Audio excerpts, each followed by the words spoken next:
What's up, YouTube? Before we get into today's video, I've seen all these other best Fortnite console settings videos on YouTube, and not one video showed how many wins they have or anything like that. They're claiming to have the best settings, but they won't even show the people how many wins they have. So I'm here to actually bring you guys the best console settings you can have for Fortnite, and be able to show you guys that I actually know what I'm talking about. So I'm going to bring you guys a comparison of me and Ninja's Hyper, someone that's considered to be one of the best Fortnite players in the world. And this comparison consists of our last 7 days of solo matches. As you guys can see, our win percentages are very similar. He only has a 0.6 better win percentage than me in the last 7 days. Now, I'm not focusing on any other statistic in this comparison. You guys can take a look for yourselves. I'm just trying to prove to you guys that I actually know what I'm talking about by showing you that I win the majority of my games. The screenshots of our stats shown were taken a minute apart from each other, and there was no Photoshop done to them or anything like that. And as you guys can see, I have 299 wins total at the time this video was recorded, and the majority of those being in solo and duo, which require more skill as there's less people to rely on. So now that you guys have seen I know how to win a game or two, I think you guys will have more confidence in my reasoning for why each setting is the way they are. So without further ado, guys, make sure you subscribe if you haven't already and trigger those bells to make sure you never miss an upload, and click the like button for this highly requested video. Thank you guys so much, and now let's get into today's video. Alright guys, so let's get into what you guys have finally been waiting for. For your X and Y sensitivity, you're going to want to have this in one of the fives, and by one of the fives I mean one of these fives. I have mine 5 clicks up once you get to 5, so if you adjust your slider by moving it with the D-pad, I have mine clicked up all the way to 5.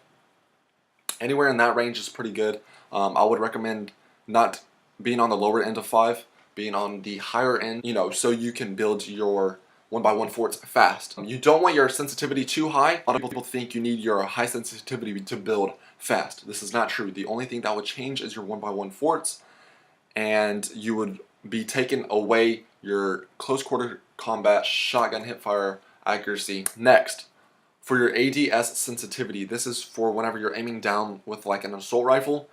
0.5 is the perfect medium.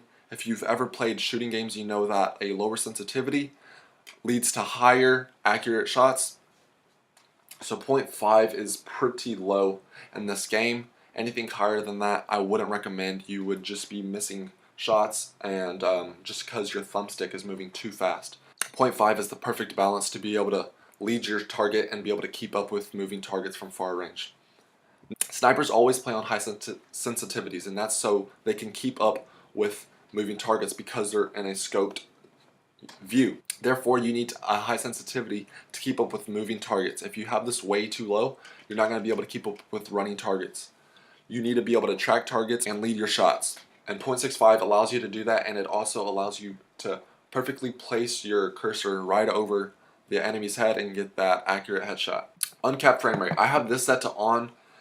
I think this only makes a difference if you play on a monitor. If you play on a TV, I don't think you'll be able to notice the higher FPS, which is this allows you to play at a higher FPS and not a capped frame rate. It says you'll have higher input lag, but I have never noticed higher input lag or anything like that whenever building or anything. So I'd like to play with this on. It makes the game run a lot more smooth. Here, sprint cancels reload. You want to have this off. You don't want your sprint to cancel your reload. That's just not beneficial for you, and it can screw you over in situations. Tap to search/interact. This is very preference, guys. The difference between the two options is if you have this set to on like I do. If you press X over a chest or an ammo crate, it'll automatically fill up the little loading circle for you whenever you get those chests, instead of having to hold it throughout the whole duration. So I'm lazy, I like to have that on. Next, auto equip better items. I don't know exactly what this does, but I have it on. All of the top players play with it on. No need to take it off. Next thing, vibration, guys. You definitely want to have this off. If you have the vibration on, it's going to cause your controller to rumble, which makes your hand move and then leads to inaccurate shots. You never want to have vibration on. It might feel a little weird whenever you first turn it off if you've been playing with it on. But trust me, guys, you will have more accurate gunfights whenever having this off. Next thing, aim assist. Guys, we play on console. You definitely want to have aim assist on. I'm sure you guys know this already. You definitely can't play with that off. When it comes to reset building choice, you definitely want to have this on. You don't want to forget to switch to a wall and someone shoots you from behind and you're out there placing domes. You don't want to do that.